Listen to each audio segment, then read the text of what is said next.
I messed that up. It's still messing up. Look at this. Let's do. It's like a play of fingers there. It's like playing video games or got something. you right there, man. All right, center screen. What's up, people? This is Jason DeBillius. This is the Option Podcast. This is episode 58.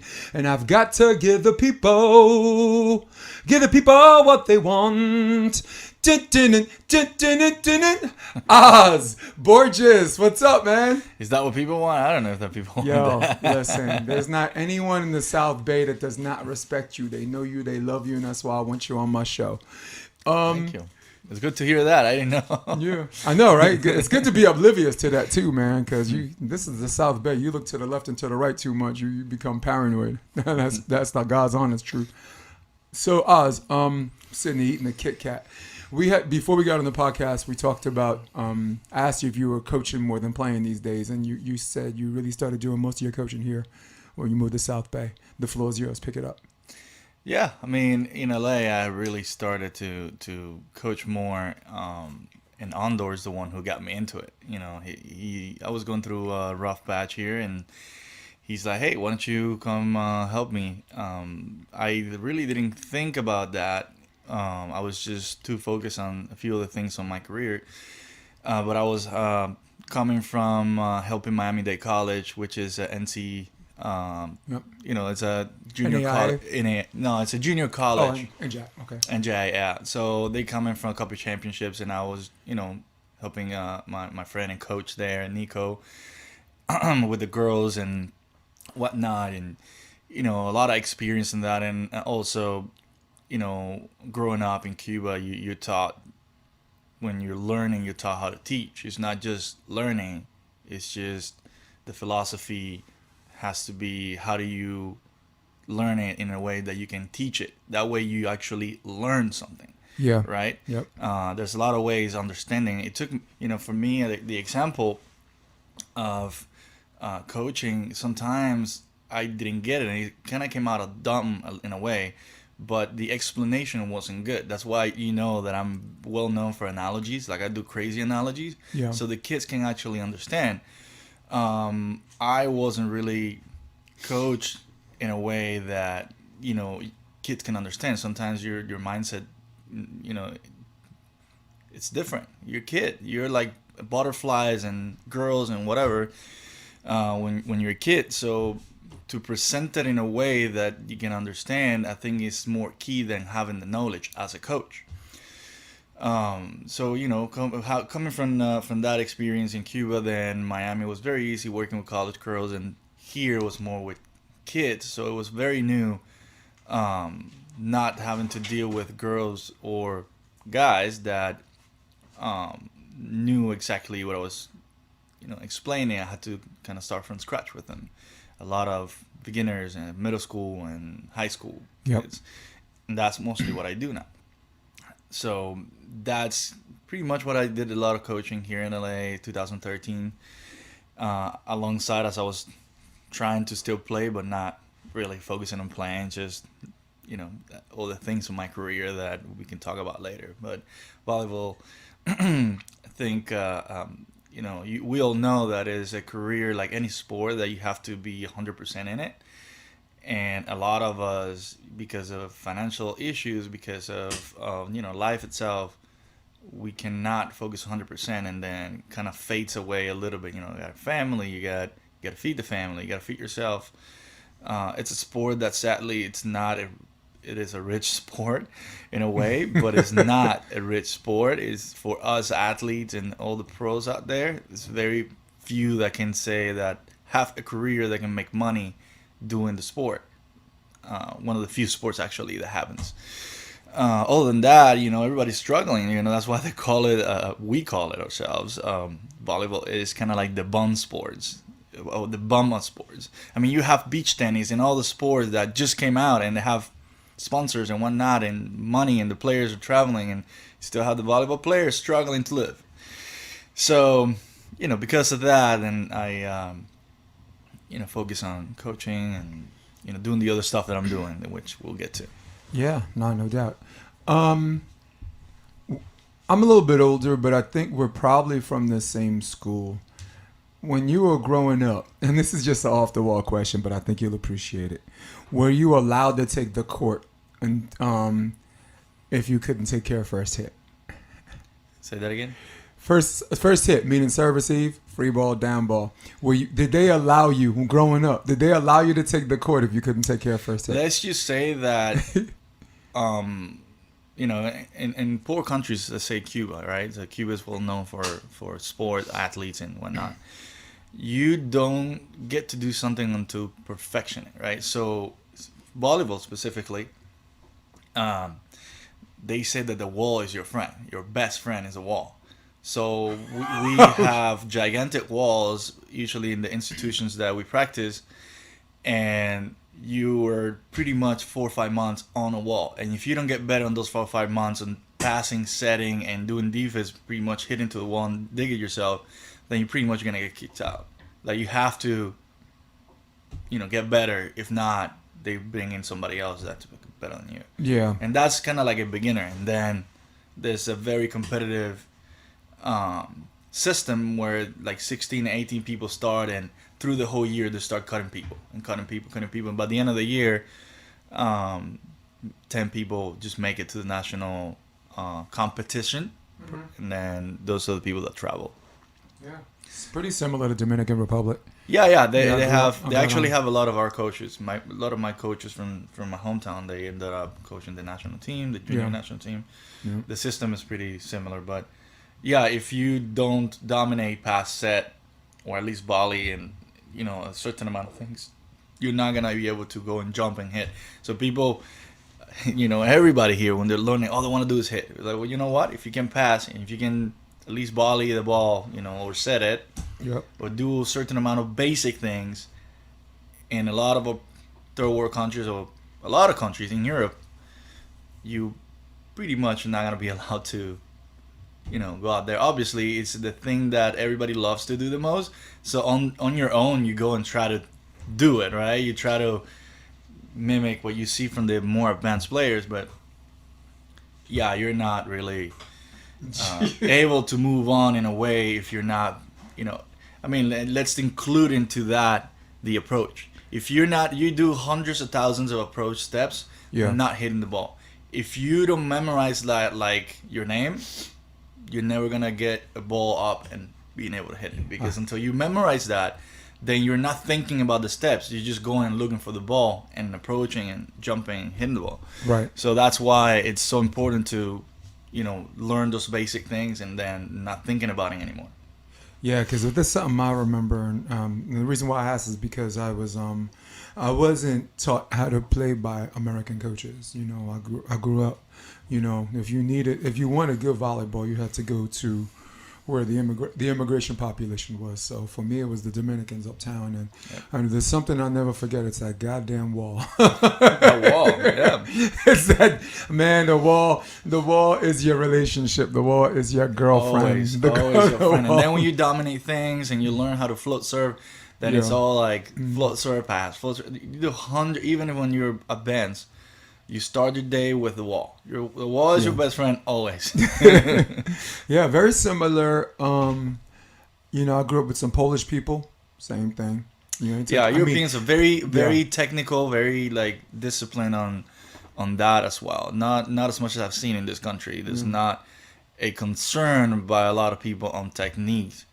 Just the result, which is, if it works for them. But in reality, there's not a lot of people really pursuing techniques, just trying to achieve that goal, and then if it's working, it's working. Or make it a big man's game. Yeah, that too. But Yeah, for me, like somewhere I think between the 90s and up, when it started turning into a big man's game, and you had someone that was a little shorter but had a better skill set, the balance shifted, where they would just go with the bigger guy because I don't know if the coach, if it's coach's arrogance or where they think they could just teach anybody that skill set. Yeah. But I think there are certain people that are just either more talented, they're just a natural and it comes with more natural, or B, they just worked really, really hard at it where it's just second nature. And I think you as an indoor player, right? Have you seen the shift? Yes. I think it's matter again.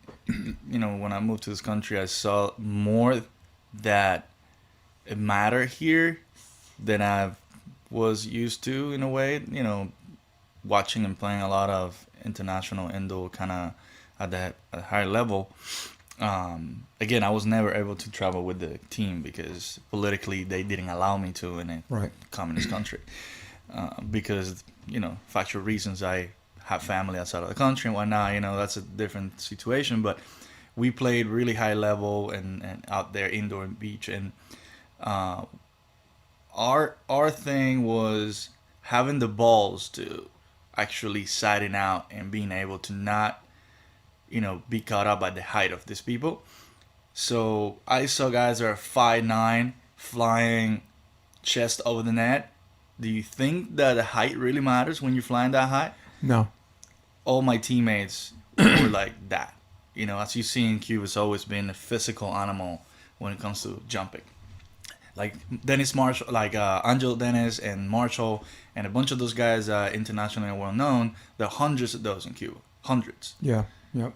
Very few make it to the national team because of extra reasons. In terms of political Yeah, a lot of other reasons do, but a lot of those guys are, 5'9", 6'1", and they're as capable of those guys that we all know.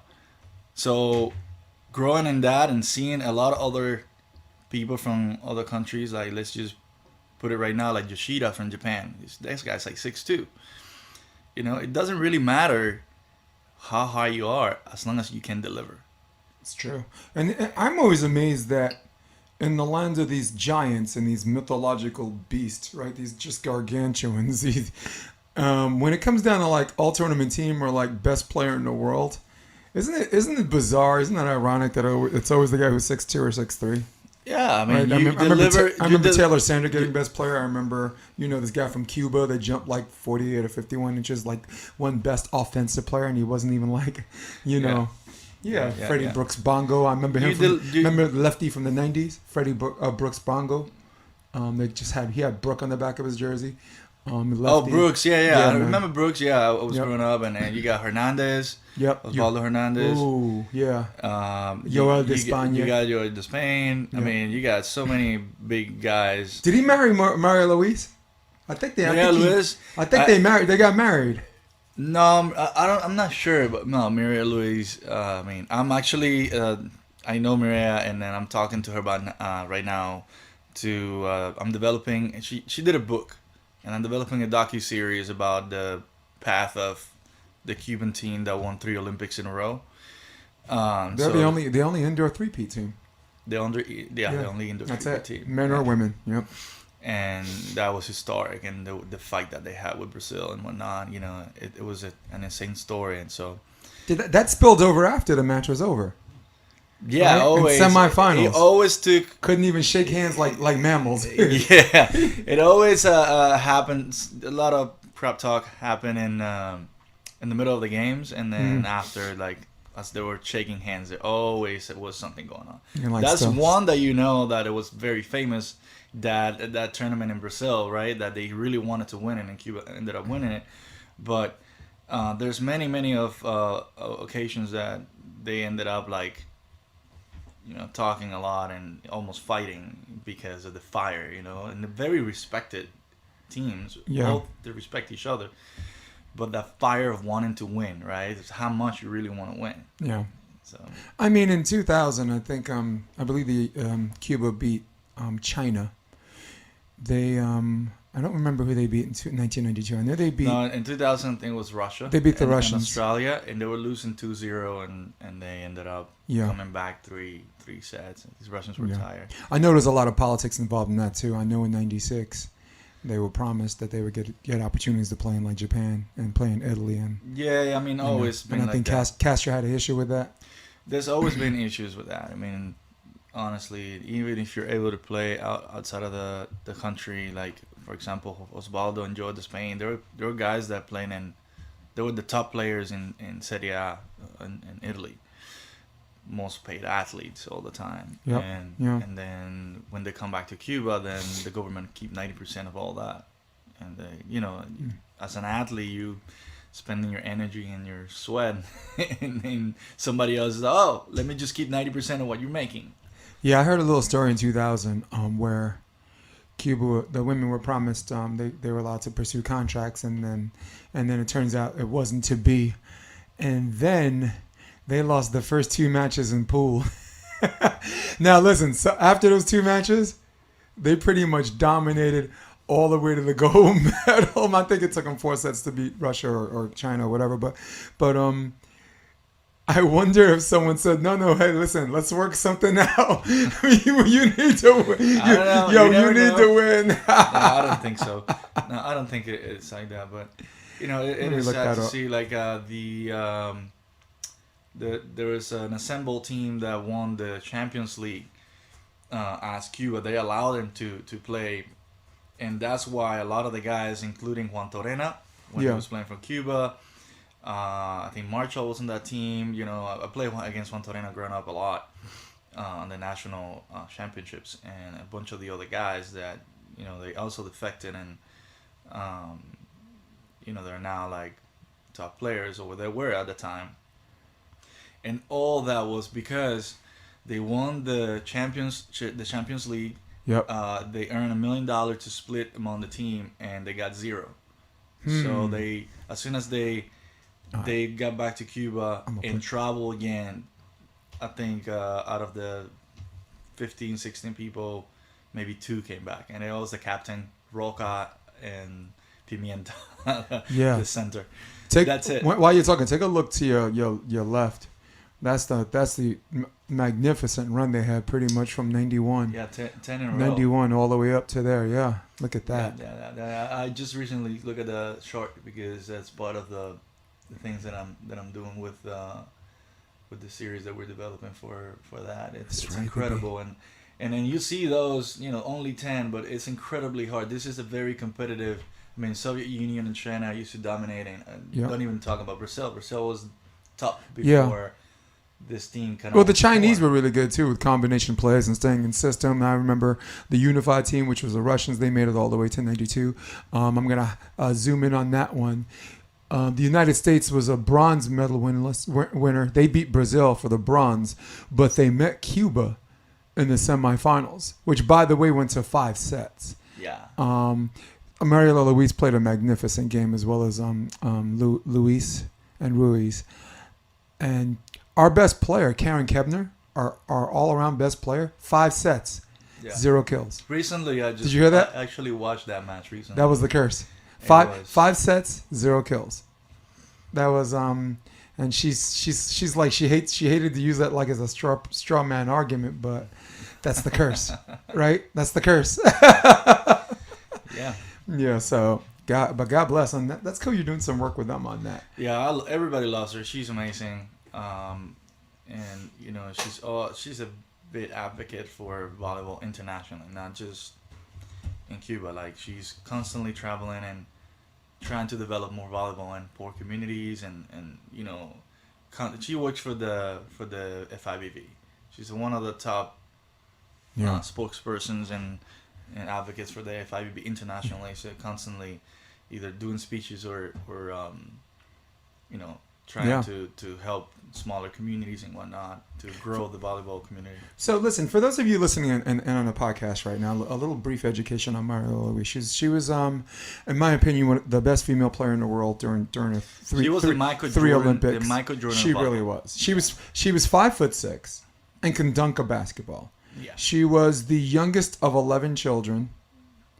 And it was also my understanding in the 96 Olympics or 92, she had a baby like before that. Yeah, before one of this big. And then like 2 weeks later, she did like a couple hundred sit-ups and went right back on the team. She was not supposed to go on the team, and she said, "I'm going." And she's like, "Go deliver somebody's baby. I'm go deliver someone else's baby. Well, I'm there's gonna a lot go." of stories that I know from obviously growing up in Cuba, and I always heard that she would go and train with the guys. She'll go and go hit balls and then kind of challenge the guys. Guys are jumping on the men's net. Yeah. chest over the net, belly button over the net. Yeah, well. And then she'll go and challenge them, and it's just like a lot of times it'll be like there's no way to block her. Yeah. So anyone that's never seen her before, she was kind of like, I would say, like the female Karch Karat. Like if you look at for indoor volleyball, like Karch had this really sharp, 10-foot line cross court thing. Like he'd hit like dribble in front of the defense. Karch also had this whip on the line. And it's very. I'm gonna try to look her up. I'm gonna try to find out some highlights of this one. There's a bunch of videos on YouTube where you can pop up real quick a minute, and it's just insane because because of her jump, she created so many angles that a lot of people were never ready for. And then when you step on these angles, then she'll go over the block and just easy, go deep or against the hand, on the hands. Yeah. It's Mireia Luis. Mireia Luis. Let's check it out. There she is. That's just ridiculous. That's some ridiculous shit right there, dude. Did you just see that? Because the camera didn't see that. That was the shot I was talking about. She had like a Karch worthy shot. She hits the guy straight down on the line and the face, and she's just like, what can I do? Jesus, just dribbling. That's like tennis, dude. Ain't nobody scared of no women's volleyball, though, huh? Yeah, dude. Be afraid. Everybody always in Cuba says she hits like a man in a way. There's no way. And when you see her technique. Yes. And if you look at the way Cuba was when they were in system, it was go ball all the way. This is before the go ball. That's a little slower, but they used to push it faster to her, where she'd have one-on-one, and and if you're double blocking in the middle, like if you're double picking in the middle with a right side blocker instead of a left side blocker, you're in trouble because you're leaving her enough line to kick a field goal, dude. Look at this. Ridiculous. That's some ridiculous stuff right there, dude. Yeah, any position, you throw the ball to her. Yeah. Let me a couple of more just for fun. She got straight down in the middle, like below the temple line. Yeah, man, the girl's no joke. Then she knew it. She'd just go in your face and talk some crap, Yes. The thing that intrigued me was that, there it is. Ooh, can't help it, can she? That fire, Come on, that's the dude block. Yeah. I'm sounding sexist right now. That's the dude block, man. Fuck out of here, man. Fuck out of here. Yeah, see how they pushed it out? And the block was so scattered. And it's crazy because after a while, coaches would smarten up. All right, they're like, okay, we know it's going to her. Yeah, and we're gonna triple team her, and she still got kills. Nah, yeah, but even though that team was an all-star team, I mean, to be a 3-time Olympic and win those 10 titles in a row, you cannot have just one player.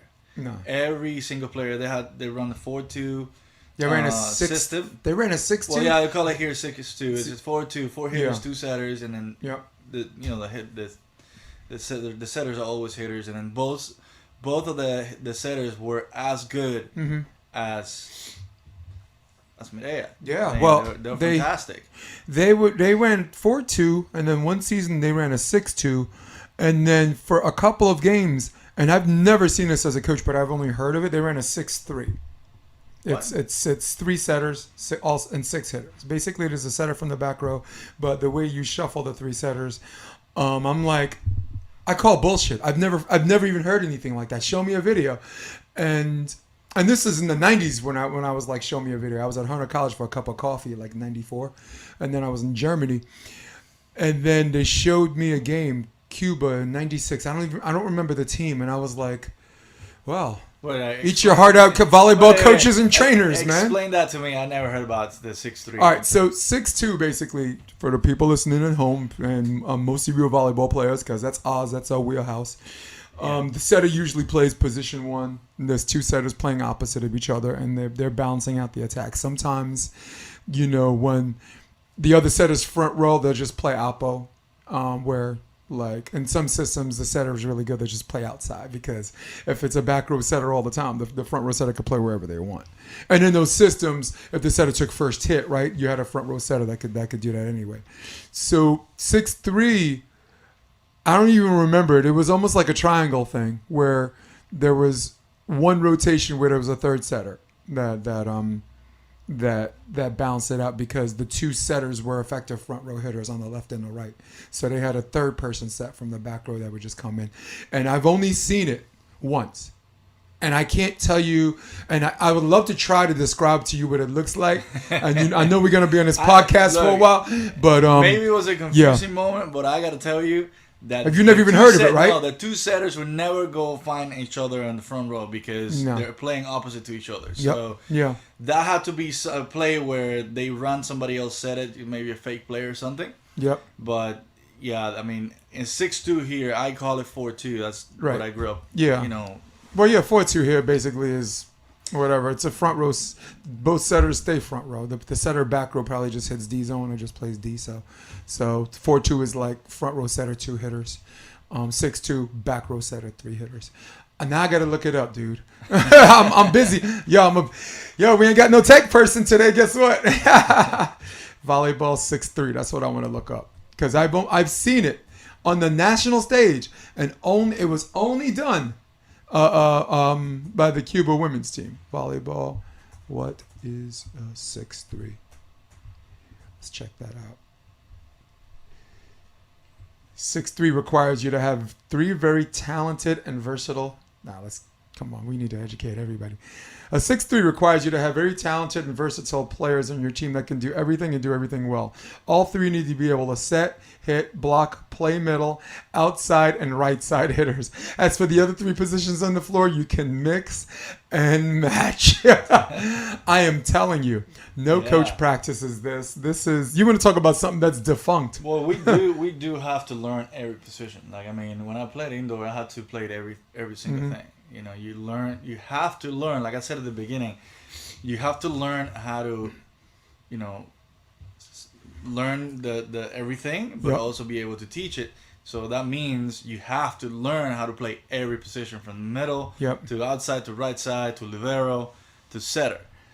So freaking Cubanos, man. Y'all just making up shit as we go along. We just have a lot of time in our hands, right? And the other thing, we don't have to pay for it. Here, it's. I don't think a lot of people have the time in their hands. I mean, when I started in high school, and that was late, I practiced 6 hours a day. Yeah. I mean, I don't think there's any kid here that has the desire to practice 6 hours a day. Or the wherewithal. Like maybe the physical capability. Maybe one or two that have the desire to really get better and they know that they can make it far, and they go to practice in the morning and practice at 9 and homeschool, whatever. 3 a day. Or they go to school and after school they go to practice again, But, I mean, this is mandatory 4 hours and then 2 more hours after school for us. Growing up as a 14, 15-year-old kid, that there's a lot of times there's no time for leisure. There's no time for hanging out or whatever. It was just for none of that on the nonsense. Weekends. There was one time that we were supposed to do a Mexico tour, and we're training 7 days a week for I don't remember 8 hours, and then everything was technical. Everything was just with the ball. There was no weights or nothing. It's just trying to get ready for competition. It was a university tour. The last second kind of got canceled, but that was after we won the championship in Cuba, my hometown. And so, like there was a lot of things that allow you to get better in poor countries and I think the key is you don't have to pay. Right here, you have to pay a lot of money to get your kids to practice a sport, any sport, not just volleyball. Nah, true that. So that kind of like put a stop into how many hours can you really get quality training. We're getting quality training all those hours. I mean, you put that together 6 hours a day, 6 days a week. That's 36 hours in a week that you're getting quality training with 2 or 3 coaches, and sometimes individual training where you go with 2 guys and your coach and they're just doing this because there's so many hours in the day that you can do things that you can just split the team and do so many things. Here, there's no, I coach indoor for a while. There's not a lot of time to do that, even in college. That's true. Yeah. The college sometimes when they train technical or strategy or whatever they train, it's just a few hours. That's it, and that's considered a lot. That's considered a lot. It is considered a lot. It's like, man, I mean, when was the last time? If they just knew. When was the last time you trained 6 hours? I was like, come on, man, stop playing. Last time that I trained 6 hours, the last time that I played a tournament, that was the whole day. Yeah. Which is maybe 2 years ago. Yeah, let me actually that was the next thing I wanted to bring up a little bit. I'm not sure how many times you made the draw, like the AVP draw, but I was it's just, for me, it's just fun times, good times. I was at Hermosa Beach, and I've known you already. We worked together for Endless Summer. We worked for the best, pretty much the best club team on the West Coast, right? We just they lead the nation in commitments per capita. We can we can call them out if we want. Well, maybe just first names: Natalie, Serena. Karina's already at USC, so I've already had this emotional investment to see you do well.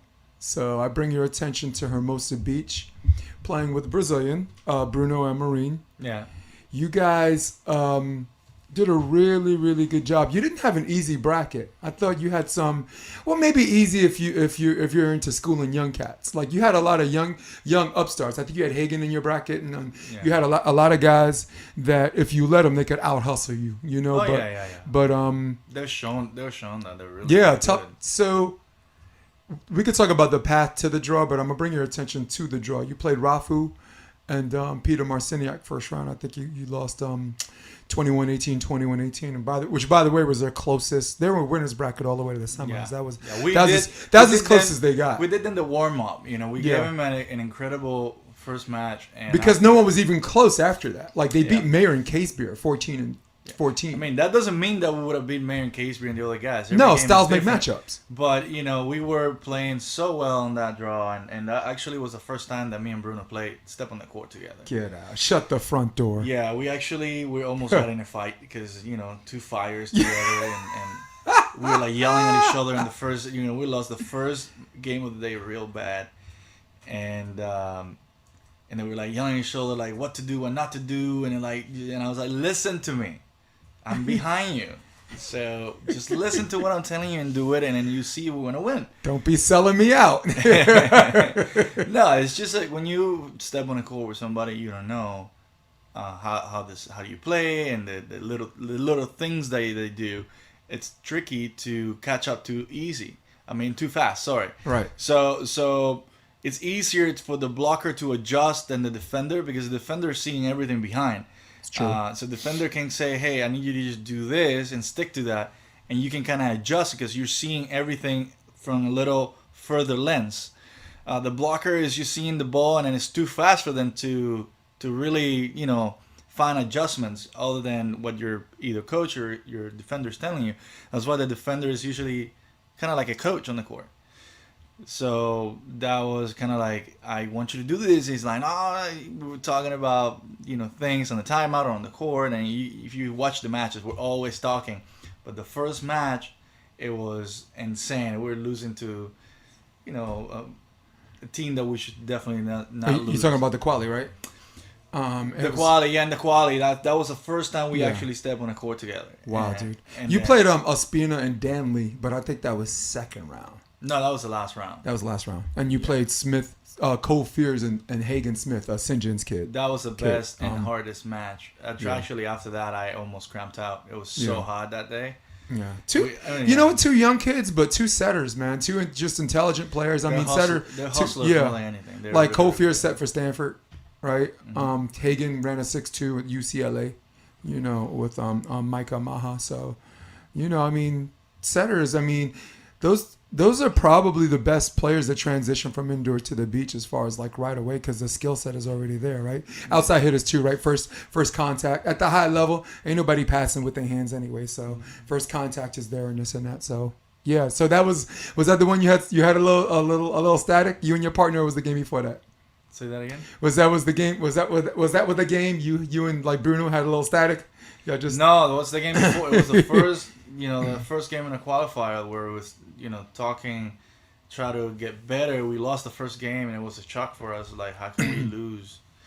We played the first match at noon. It was probably 100 degrees, and no joke. The sand was, we had sand socks, and we ended up, as you'll know, with third-degree burn. That's why we almost forfeited the second match in the main draw. Yeah, Bruno had his feet started to look like roast beef, man. And mine were also pretty bad, but I mean, no comparison to his. Like full on. For you, was it something that you noticed later? Because I thought it was just until now, until you told me. I thought it was just a Bruno issue. I thought he had the problem and you were okay. No. And then you were moving around the sand pretty well. We had almost the same amount of blisters. I actually have a picture somewhere about both of our feet. Like 4 feet all blistered. Put it between two pieces of bread and serve it for lunch. In between the toes. Yeah. And in the center of the foot, which, like when you press, that's what kind of like, it's a lot of feeling, right? So it's very painful. And also in the back and the heel. So when you plant, like I don't know if you watch the game against the second match of the day on the main draw, we almost really forfeited. Like I was like, just go in the middle, let's play affirmation. Let me just pass. Because no doubt. that was really painful. He couldn't really do much. Yeah. And you know what, as far as like whole machismo and manning up in these situations, I can't think of 2 more qualified candidates than Bruno Amorin and Ozz Borges. It's like, are you okay? You're like, go, get away. I'm fine. It's a situation, Yeah. You don't want to, you're hyped because you made the draw and you're in hometown. Like, I live 3 blocks away and all my friends are there. You want to play. You don't want to just drop a game or forfeits. You just, even if you lose, you stick it up. They all popped up. I love this. You played Robertson Cook. Correct, yeah. That's who you played. I feel like we could have given a better game and we were, it doesn't mean win again, but it means a better game where we had a strategy and following and whatnot. Was Robertson Cook, that was a draw match? Because I actually have the game right here. No, that was draw, right? On Contenders? Was that qualifier? Contenders. Okay. Yeah. Wow, short match. I could see why because it was bad, like 21-10 or 11 or something like that. Yep. It was bad. Well, I'm not going to take your word. I'm not going to take your worst moment for a highlight. They started with me, but they picked up that he was worse than I was, like in terms of blisters and all the stuff. And let's see if I could put in something for you. This was Rafu and Marcinia. I love it. You got a Cuban, a Brazilian, a Puerto Rican, and a Polak playing in the American Volleyball Professionals tournament. This is actually in front of the hotel.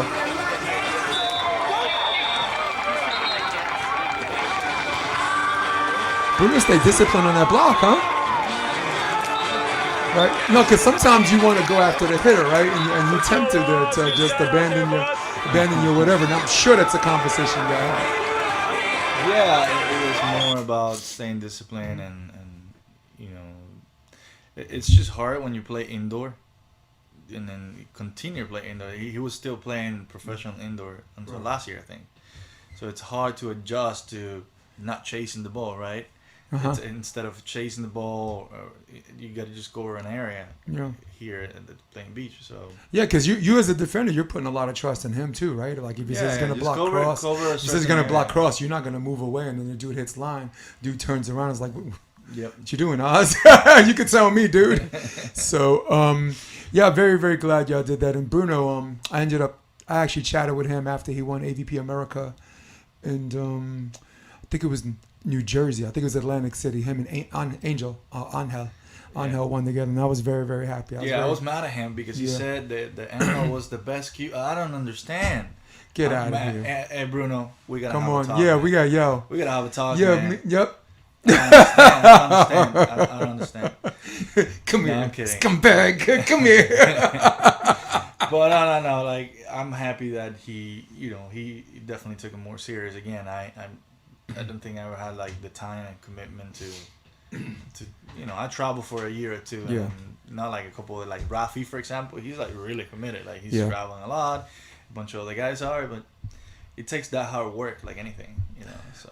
Let me ask you something. You wind up, like you said, you moved here. You wound up coaching more since you moved and post moving.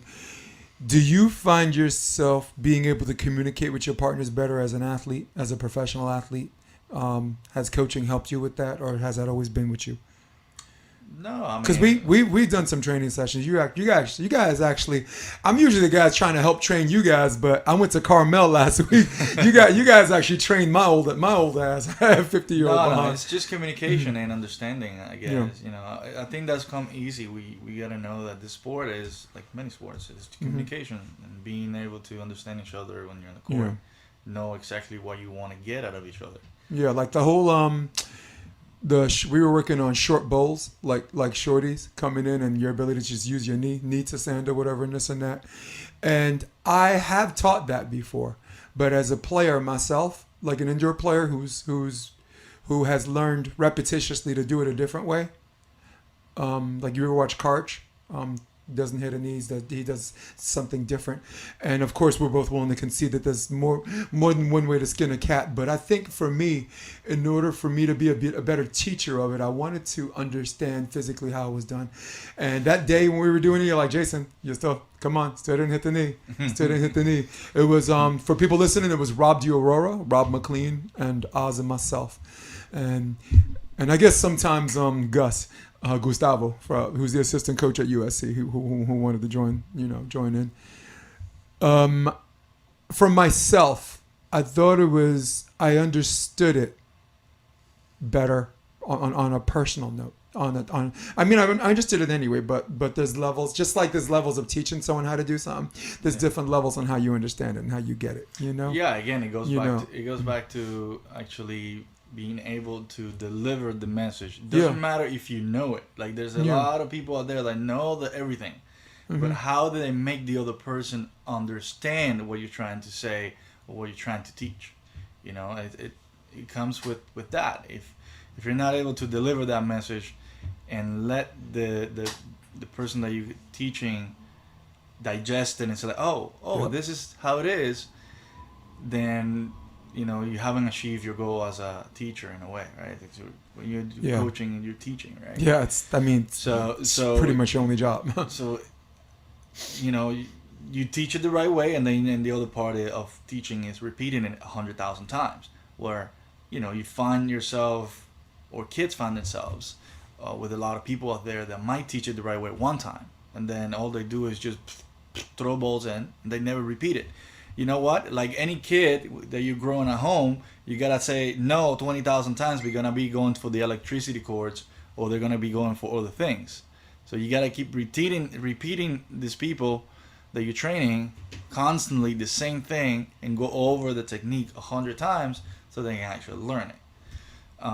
So I think that's like a key part of teaching, right? Not necessarily just teach it once and move on.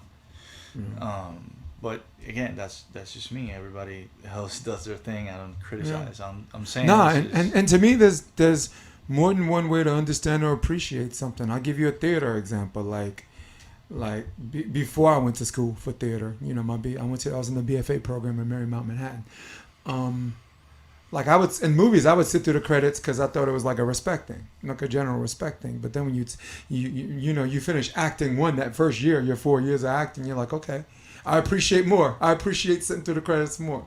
You do it because that there's a general respect, and you want to give the people that put the work in their respect. And then, so there's that level of understanding, which is I would call acute. And then you take script analysis, then you take elements of direction, you take advanced direction, you take movement for actors for general ensemble, never mind voice and speech, the 3 years of voice and speech, never mind the voice coaches, never mind just the 4 years of acting, the Shakespeare, the literature, dramaturgs and all that stuff, and everybody that puts a play or a film together. And then you look at the credits, you're like, yeah, Cool, man. No, my understanding is a There's little. a lot of work behind all that. It goes from a cube to obtuse to over the top. So same thing applies to volleyball. It's something as a coach you can teach, and that you try to get your kids to understand the why. For me personally, and maybe only for me, there's nothing in the world like getting on the court and just trying it yourself and appreciating how easy or difficult it is. And at the same time, you're very, very careful to not use yourself as a comparison when you're trying to teach a kid, right? It's a different body type, different age of experience, different, the kid might be, have longer legs. So there's so many things that come into play where you kind of fail as a coach if you use yourself as an example. There are a lot of things that come in play on how and why they're doing it wrong. Yep. And as a coach, you got to look at that and see what's working, what's not working, and what needs to work for them. Like an example, which is something that, Rob and I were talking, Rob McLean were talking about, it's like the stance. As simple as a stance. How do you stand? Do you stand with your legs really tight, or do you stand open wide? Yeah. Right? And it's like, look, it's whatever works for you. But the normal way, the very standard way should be wide. So when you take that first step, you take a longer first step.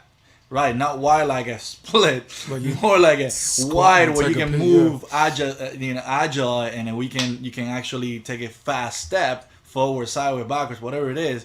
But if it works for you, doing a shorter step, and then the thing is, if it works for you and it's not wrong, make it work.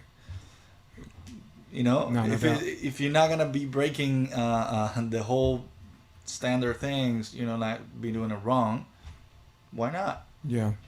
I am, since we're on the subject of coaching, I bring your attention to this new generation of beach volleyball players. And when I say new, I'll be a little bit specific. I'll just say ages 22 and down. Meaning, I'll bring your attention to Chrissy Jones. Play for Cal Poly. I don't even know.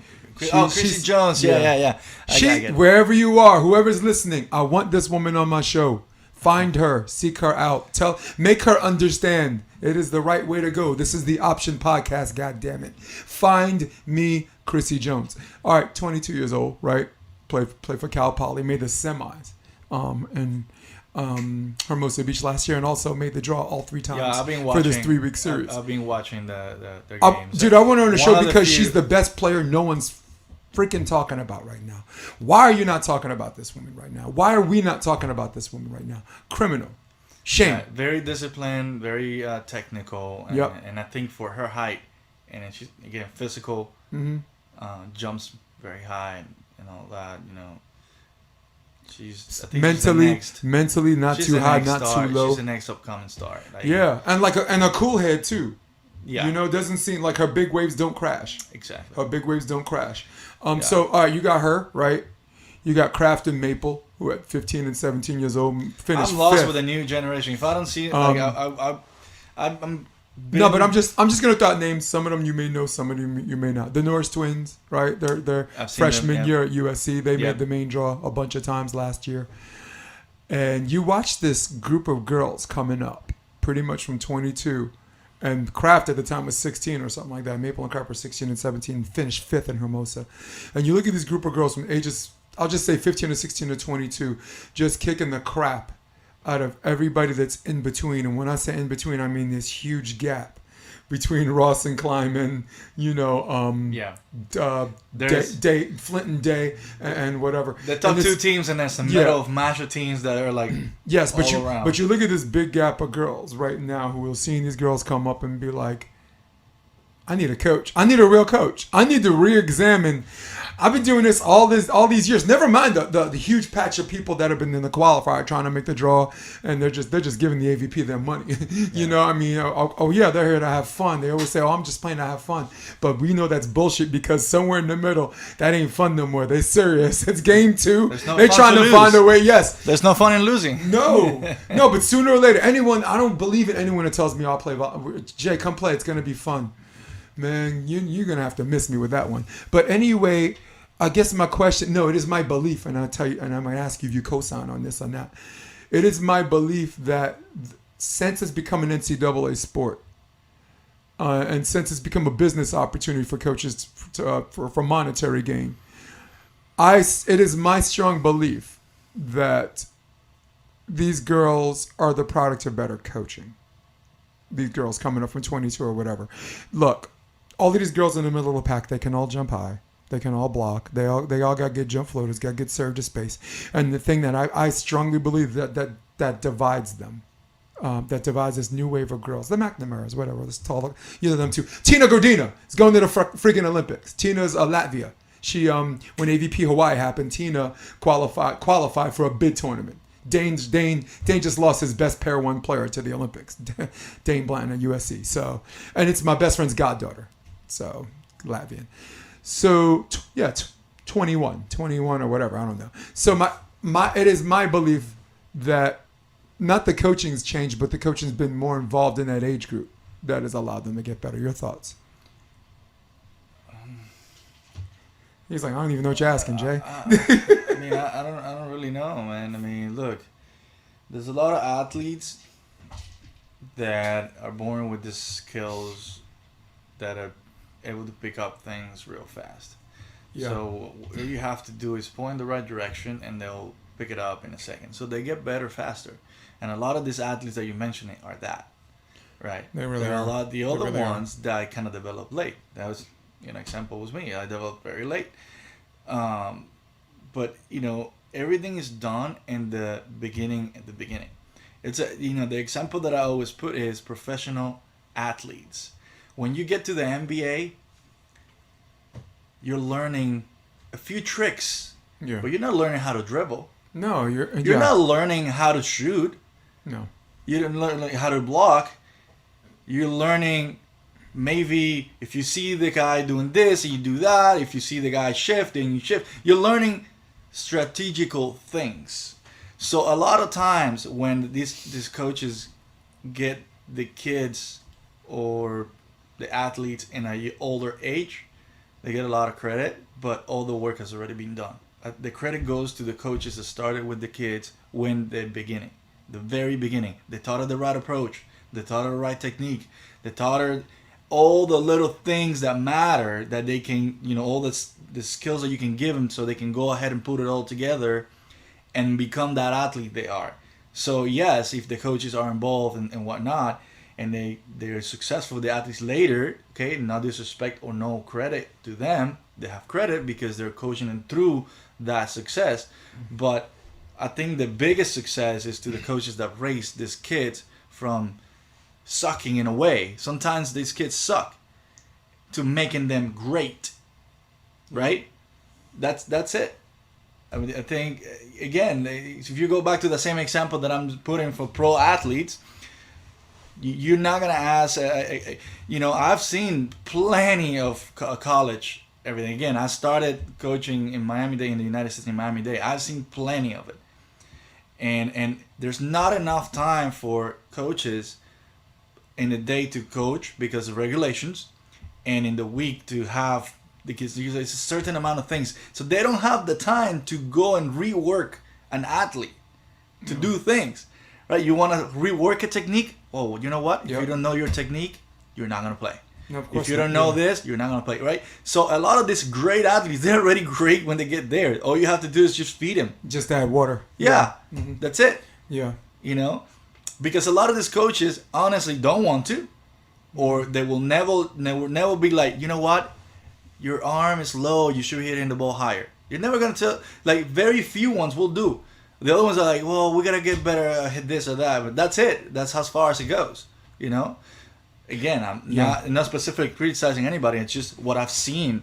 Well, at that level, don't you think it's managing personalities too? It is just a lot of management and kind of babysitting in a way. But, I mean, following that same note is like I went to a tournament here in Manhattan Beach not long ago, I think a year and a half ago, which is a big beach volleyball tournament. And there's a lot of universities came over. And I sat there to watch two matches, like a couple courts. And all I see is just balloons, not volleyballs, balloons. Just like, and I'm like, what are they teaching? What are they coaching these kids? Like, It's a big university, D1 universities. Like, what are they? What? It's just. It was just very frustrating, and I walked out and I left. And then I'm like, number one, who's hiring these people?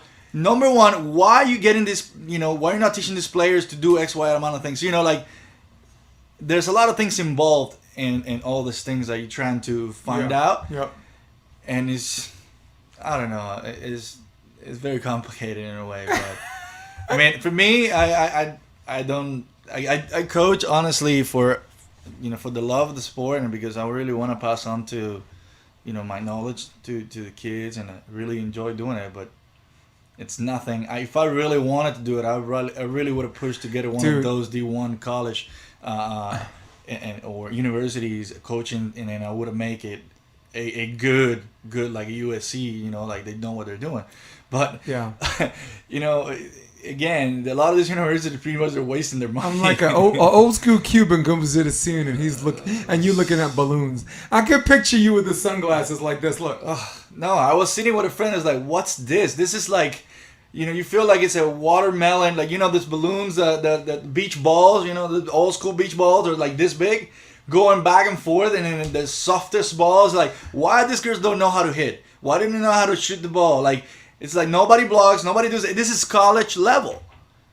Like, you don't see this at even D2 basketball. I went a year at college when I came to the States, and I went to a D2 school. And the D2 school was as good as many in basketball, was as good as many of the D1 level. Like, you don't see that, but then you see that in college. There's no excuse that it's a new NCAA sport or whatever. A bunch of overpaid waiters. Yep. Yeah. Well, I'm very, very privileged. When I moved here 4.5 years ago, right? Ran into Deron Forbes on the beach. Me and her on timeout, but that's a whole nother story. But I love her to pieces. I met her on the beach. She didn't know me from a can of paint. We had a conversation about volleyball where the things I was talking about impressed her. She asked me if I had a resume, put me on, And at the time, she wasn't necessarily hard up for coaches. And when I joined that group, that was you, who, in my opinion, still remains the most experienced coach in terms of. Like you said, communicating the knowledge, reflecting your experience, understanding personalities, and just your beach volleyball IQ. So there was you, there was Andrew Dentler, who we love dearly, right? Yeah. We love us to Dent. Oh yeah, I know. There was resident South Bay dork, Miles Evans. And who lovable, doesn't love that guy? Exactly, and lovable person. Him and his wife, right? They're both chill people. Your wife? He's married?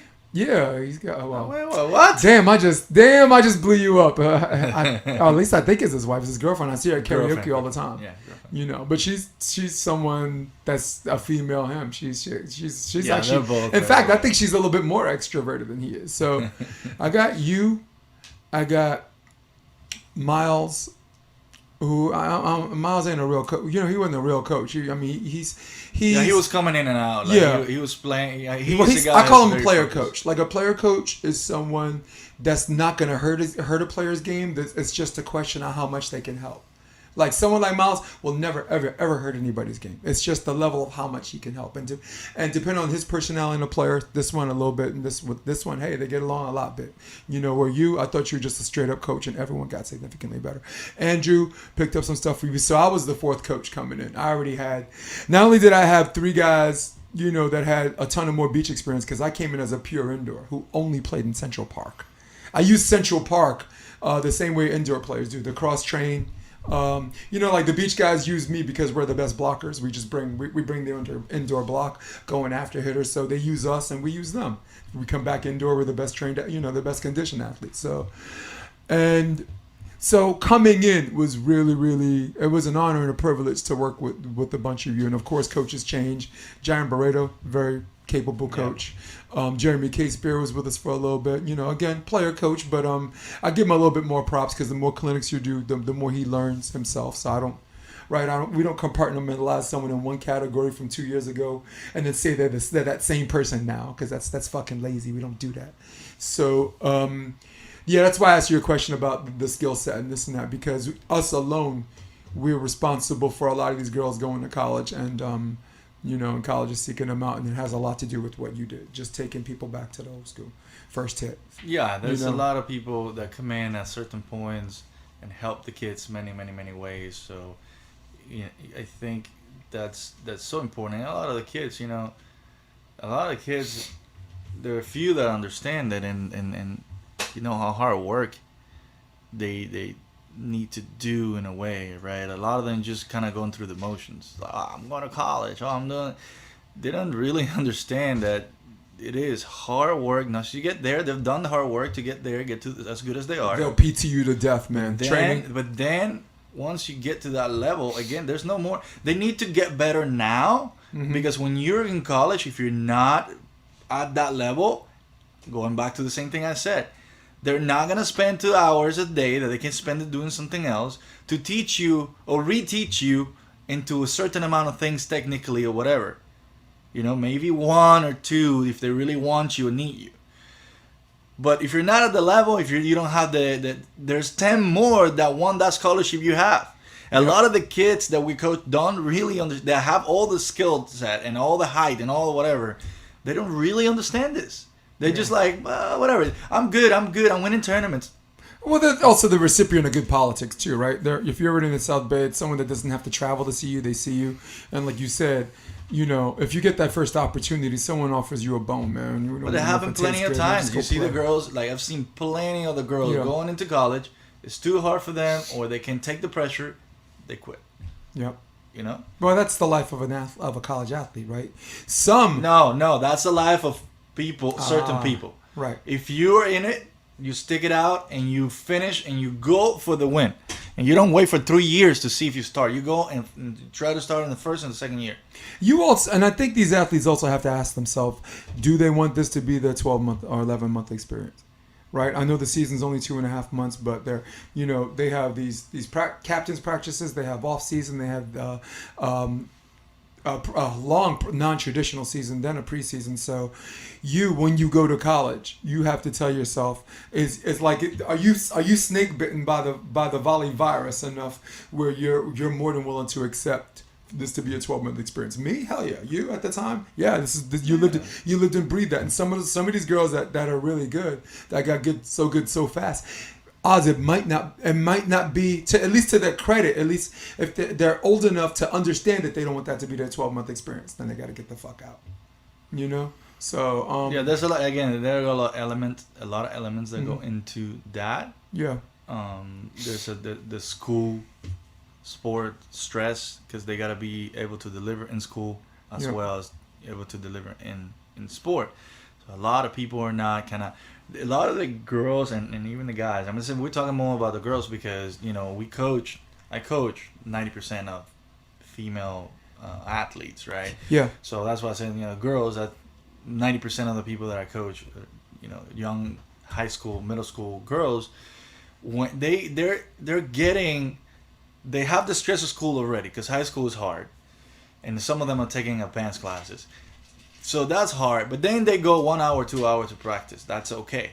Now they go to college, and they have even harder classes for them. Yep. Then you go 5 a.m. training, gym. Then you go to school. Sand dunes, yeah. Yeah, whatever it is. Then you go, and then in the afternoon you got another certain amount of things. There's really no time for the leisure they're used to, the whatever the heck they want to do, all the fun stuff they used to do in high school, and they kind of lose the interest for that. They're not really committed in a way.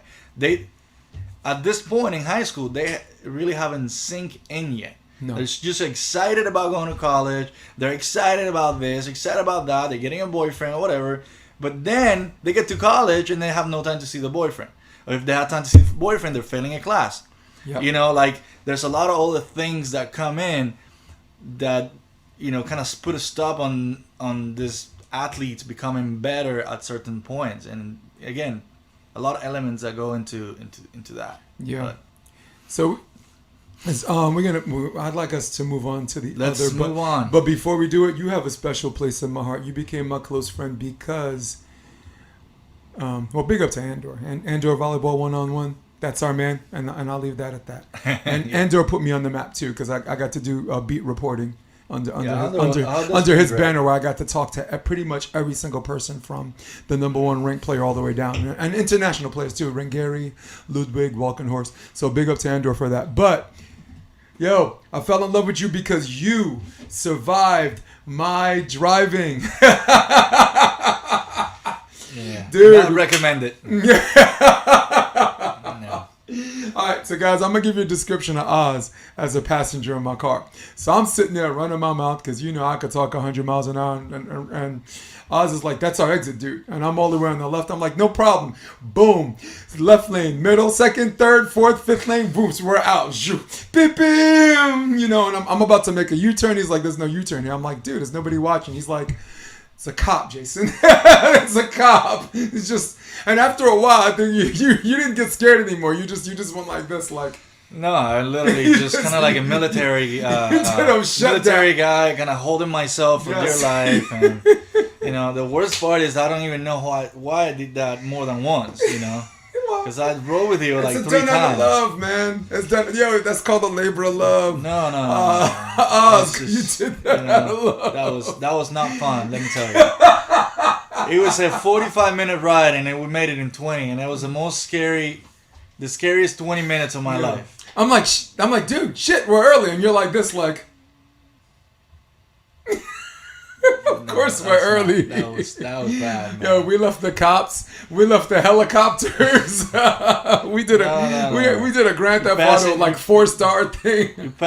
You're passing the cops, and I was like, dude, that's a cop right there. He's like, oh yeah, whatever. There it is. Yeah, it's true. Yeah, that's right. Yeah. Whoops, that is a cop.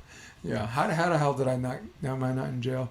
Well, you're too focused in talking and then looking to the side, not looking forward. You're looking at me all the time when you're talking. Cool. So listen, let's you had a project a year ago called Driver. Was it called? The Driver? It's just a fun. Something you did for fun. Something I did for fun. I mean, when I have time, I'll do some shorts, and I mean, I guess you wanna kind of intro people what I'm doing, Well, I mean, there's some things you can talk about, and there's some things you can't, right? If you have a project, project that's hush hush. I'm not. No. But overall, like what I'm doing, I'll do that. Don't worry about it. So to hell with that. Let's get what's up now. What do you got going on? No, now? It's not what I'm doing. Like what I'm doing overall. Like why are we talking about a film, right? So what people don't know is because I don't really talk about it is that I've been writing for 8 years.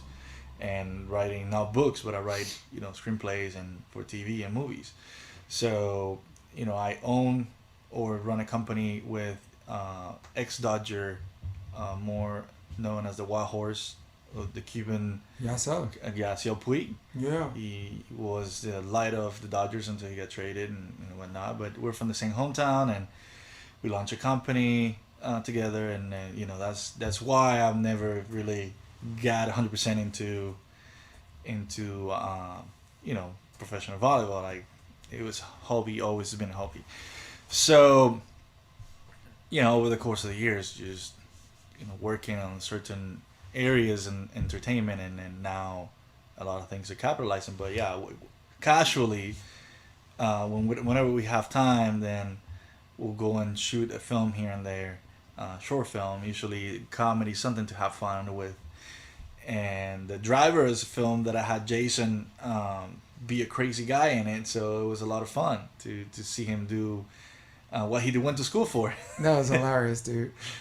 That was hilarious. He gave me permission to go off, and I was so, dude, I was so prepared for that. Like, there's for people watching, like, you have to do a lot of takes on a certain scene. And you get a bunch of clips, and you pick your favorite one. I think we only had to do that scene twice. Yeah, and the reason that we did it twice, it was lighting and because we didn't have the lighter on. We're doing I think the first one you did it as a test, kind of like a we didn't have the prop, an imaginary prop. Yeah, we did an imaginary, and you killed it, and I was like, dang it. But it was a lot of fun, and we're still doing some editing on that and coloring because everything was in darkness, so it's very hard to. Getting the right guy for cheap to do it. Nice. But that was a lot of fun. And I did another one called 30 Days with a bunch of influencers that I still have, and we're gonna send it out to the festival tour 3 social media influencers in LA. They're big guys. So yeah, trying to do stuff, and then in the meanwhile, a lot of other things for the feature films and all that. That's coming. There's gonna be more stuff out there and press and whatnot. Appreciating that, man. You got something coming up? Yeah. There's actually a lot of stuff in the pipeline. 30 days. Yeah. Wow. No, that one is just a short. Again, that's fun stuff. That's something that we'll take out to the festivals, and you just put it out there in the comedy. I love your writing. Thank you. I love your writing. I like it's lively, it's engaging. I think certain people, when people are doing screenwriting, or whether you're a playwright, you want to have something that's real and human that people can identify with, but at the same time, not just something you see every day, right? It has to be interesting. It has to be funny. It has to be scary. It has to be. So I think a lot of writers are looking for the combination of something that's all of those things, but at the same time doesn't veer away from something that the word that you're looking for. Someone said is a real possibility. Yeah, please, the right word that you're mentioning. You got this in one word? Real. Yeah. Yes. Real. Yeah. Okay. Like the stories that I want to tell, that I want to write, are real stories. Although I do like science fiction and all that, I want to tell stories that people connect to. It doesn't matter where you're from. It doesn't matter your color of the skin. It doesn't matter anything. Something that you can connect to, that either make you cry, make you laugh, or whatever it is. To also with the teaching. That's why I like a lot of the animation. I watch a lot of animation, not only because I have a baby now, but because they have this very subtle teachings in them that it works for adults as much as it works for kids, because a lot of adults really don't have a lot of lacking of values, that you say.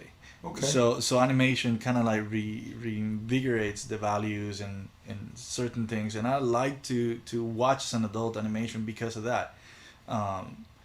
So the stories that I want to be involved with are stories that matter, that tell something and teach something, that you're gonna stick with it for life in a way, right? So not necessarily, I remember this movie because it's something I'm doing, but something that will help you either overcome something or anything positive in a way.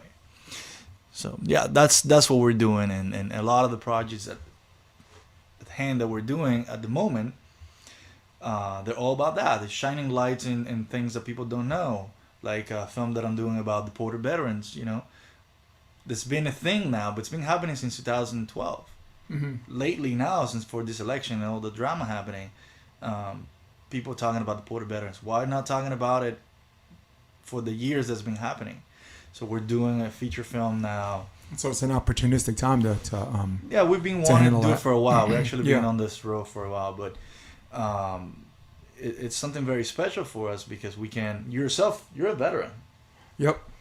I can appreciate that. So it's one of my biggest peeves. Like this whole thing. Yeah. So we had a conversation about that, right? Yep. Yeah. Being able to somehow shine a light and help a lot of guys that maybe made a mistake, maybe they didn't, maybe they were just caught up in the machine and they were deported. How do we help these people? A lot of people don't know. Like, let's just say that a big percentage of military, army guys are from other countries, and they don't end up becoming citizens because XYZ. So if you're not a citizen, you're just a green card holder or a legal alien in this country. Let's just get this out of the way first. Anyone that serves in the United States Army, boom, should have instant citizenship. Thank you. There's right. You're giving your life for this country. You should become automatically a citizen. Yeah, it's true. They should. Yeah, the process and all that. But guess what? Again, you're giving your life for this country. Like, why should you wait a crazy amount of years to, right? Maybe shorten the process. The average amount of time in the service that you'll see someone, at least one, the first contract or first commitment is an average of 3 years. I mean, the least you could go is 2, but a lot of people are signing up for 4 years. So the average, and I'm a guy from the Philippines. If you guys from Puerto Rico, I don't know if in the 90s if Puerto Rico was still part of the United States or a Commonwealth or whatever, and this and that. You got you got translators.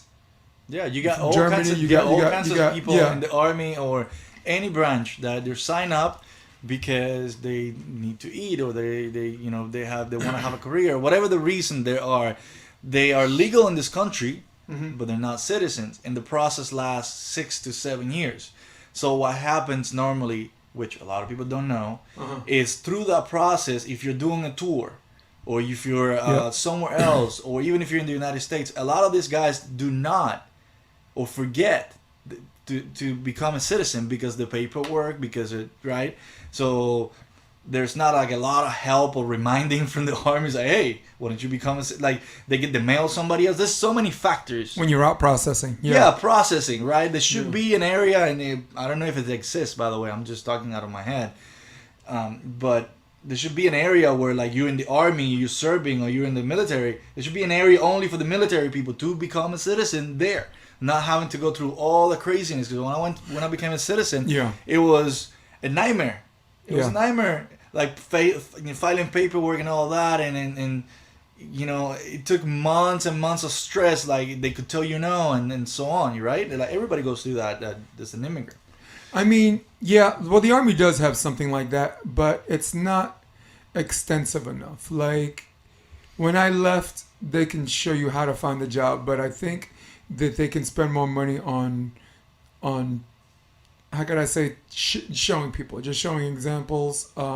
Maybe have a boot camp, like an exit boot camp. I mean, the out processing is basically 10 to 12 days. And I don't think you're going to show a veteran or someone who's been in the army for 4 years, never mind someone that's been in there for 24 years, and that to show them how to be a civilian in just 10 days.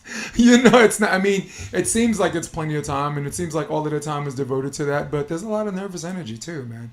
There's a lot of nervous energy. And for me, when it comes to people joining and when it comes to sending people off to war and to getting their legs shot off and all that stuff, while some asshole is on TV playing golf, nobody talks about where we're going to get the money then, right?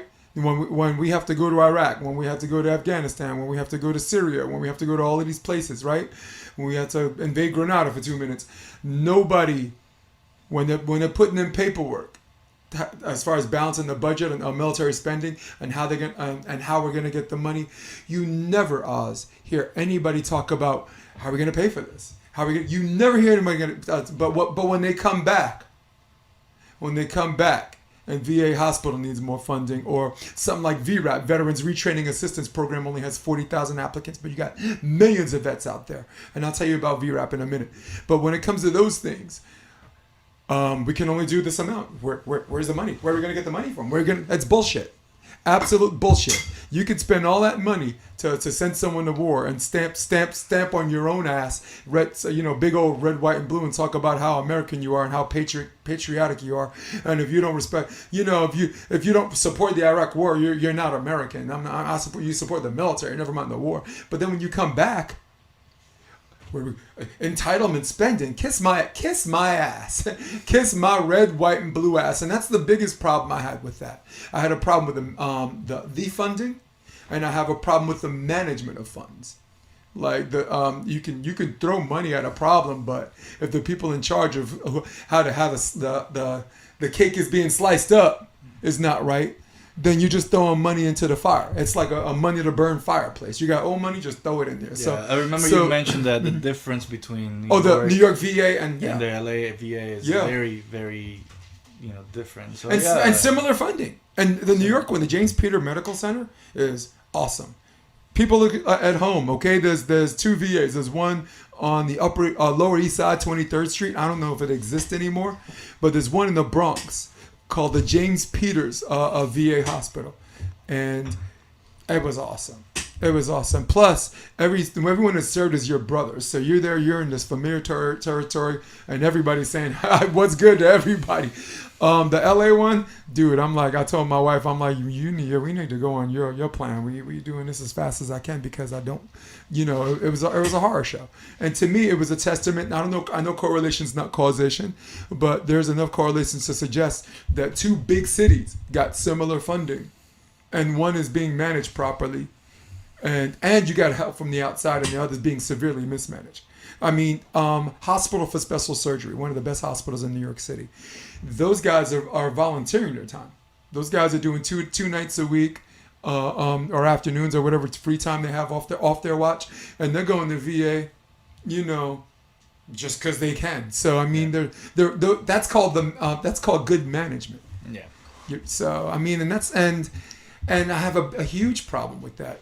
I mean, take that and multiply it by 10.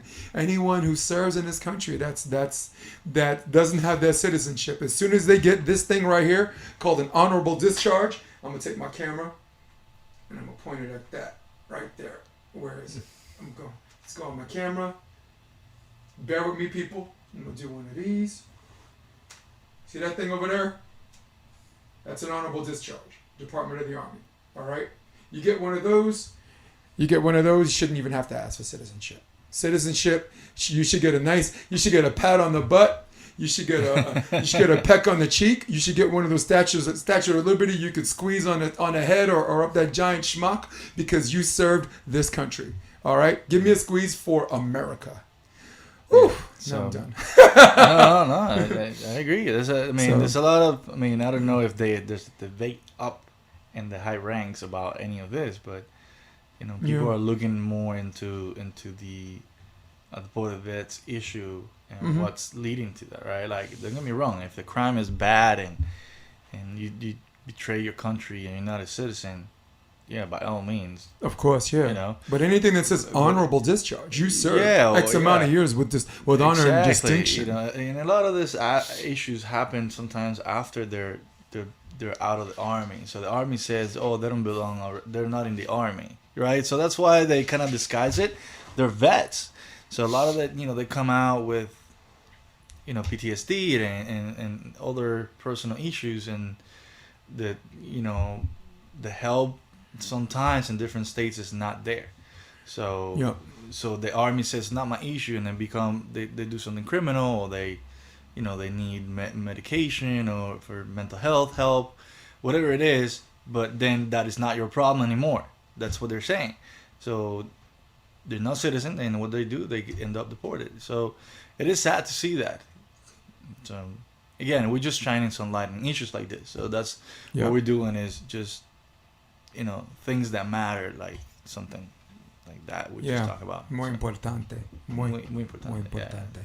So listen, COVID hit us, and I know you're catching up on your video games. What are you playing? What are you playing, Ozz? I play a bunch of phone games. I play PUBG Mobile. It's just my little drug. That's neurologically addicting, man. Yeah. I do play it religiously every day after my kid goes to sleep, and sometimes I don't wait for my wife to go to sleep. But I have Call of Duty 2 on PS4, and I have all the Zeldas. I played all the new Zeldas. That's my favorite of all time. Zelda, man. Nintendo Switch, or I have them all. Yeah. Oh, you do? I have them all. Oh my God. I buy them all. Nintendo Switch is the game to play because they're games like that, Gauntlet or whatever. Back in the day, you could just play all day. And Zelda, Ocarina of Time. Yeah, I played all those. That was one of my favorite ones. Games. Talk about like single mode. It was like first. It was, like player movement. What do you call that? Like Grand Theft Auto, where the player, or like Call of Duty, where you move the player, like this is single player movement. I think like Zelda was one of the first ones. No, I think it was Resident Evil. Oh, I don't remember. Like Ocarina of Time, that little thing moving around in the screen. Like almost a 3D first person. That's what it's called. No, I think the first one was Doom, back in the time. Oh, Doom, okay. That was like, or what's the dinosaur movie? Was it that dinosaur movie that's famous? Jurassic Park. Yes. The Jurassic Park game back early in the 90s. That was the first one, first person. Wow. One of those. I am very kind of like scared the hell savvy out of of games yourself, because dude. I'm actually doing a video game series as well. So, but I'm also a big gamer. The reason why I learned English in Cuba was because I spent my time playing Zelda day and night. Am I allowed to talk about that script? Nah, don't be no. Right. You're not allowed to talk about that. Okay. We're actually in discussions right now with Top Damn! Talent. Don't say Candyman 3 times, Jason. You got a big mouth, dude. What You're the not hell, allowed to talk man? about that. But Yeah. you can say that it's funny as hell. Yeah. Okay. Yep. It's just a story about gamers and that's the actual name of the show. And let me just move this a little closer because I feel like I keep moving back every time to get comfy. Yeah, it's a very fun. I just sent it to you to see what you thought because I wanted to get your opinion and That was hilarious, dude. it's funny as hell. And It's something like, even if it were a sitcom like Schitt's Creek or The Office, where it's like a comedy without the laugh track, where you have that acute humor where the audience what it is. Where the audience has to stimulate themselves. Yeah. It's a a single camera show where the sitcoms are multi-camera shows. Mm-hmm. But it's it's definitely proposed to be the next Silicon Valley or Schitt's Creek. Like, for the comedy is so raw and so crazy. That's what we're going for. So, I think Jason Olive's working on something top secret too, and I think when he's ready to spill the cat out of the bag on that, I'll have him on the show. I'd like him to talk about that. He's a pretty cool dude, man. Yeah, but for me, COVID, I got an editing software for Christmas or whatever, so I used to be a Grand Theft Auto head, Call of Duty head. In fact, I could point my camera at these video games that are still on the wrapper. Oh yeah, right. You can see them right now. It's that when you see that thing on the side, the knob on the side. You can tighten that if you need to raise that. On my side, it's no worries. Yeah. I just don't want it to interfere with the All right, cool. camera. So no, I can see it. I can see is that a PS3? It's that's 3 and a 4. Yeah, it's a 3 and a 4. The 3 and the 4. Yeah, I have a 4 and it's still and Switch. And these games like Spider-Man still on the wrapper. Marvel's Avengers that just came out. The Jedi Fallen whatever, Star Wars Fallen Jedi. Nope. Call of Duty. My new video game has been the software. I've just been trying to find a way to make the podcast a little bit better. Edit icons in. Right now in this podcast we got a little bit of an echoey sound because it's the first time I've done a live shoot since COVID. You're my first guest, my first in studio, and I did have this issue before, and I got to figure out how as long as it's out and people can hear it, it'll be fine. Yeah, that's fine. Well, it's never been about the guest mic is always good. It's about me, and that's okay too because people are tired of hearing this one person anyway. I think right. I mean, the reason why you have a podcast, right? It's supposed to be a conversation. I get that, but we got to get Ozz to get a word in. Oh man, that's the one you got to do tight. You got to do mad tight. Yeah, it's just slowly like a Cuban. Slowly going down. Give it a nice Cubano squeeze. Technical issues right here. There you go. Cool, man. Who's one of your favorite comedians you like listening to? Man, I mean that's a hard one. I mean, who's the first one that came to your mind? Go. Russell Peters. Russell Peters. I Russell like that Peters guy. is funny, dude. He's a funny guy. I like Joe. I like Joe. Kevin Hart is one of. I mean, lately he's been doing a lot of the same stuff, but he's one of my favorites. He's a good guy too. Comedy is my thing. Like I really like a lot of the old ones. Like Richard Pryor they had a bunch of shows. I never caught any of those. Showtime. Yeah, wow. I came to this country a little savage, kind of late for those things, but like I just been catching up a little bit on Eddie Murphy, like those old shows, and once in a while I watch those.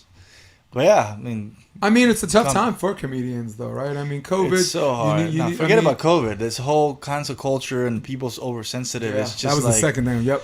It's the worst that happened to comedy. That's why. I mean, I'm not even gonna care about that. We're not gonna go and offend people when we do comedy, but at the same time, we're not gonna hold back because kind of everybody's over that. Yeah.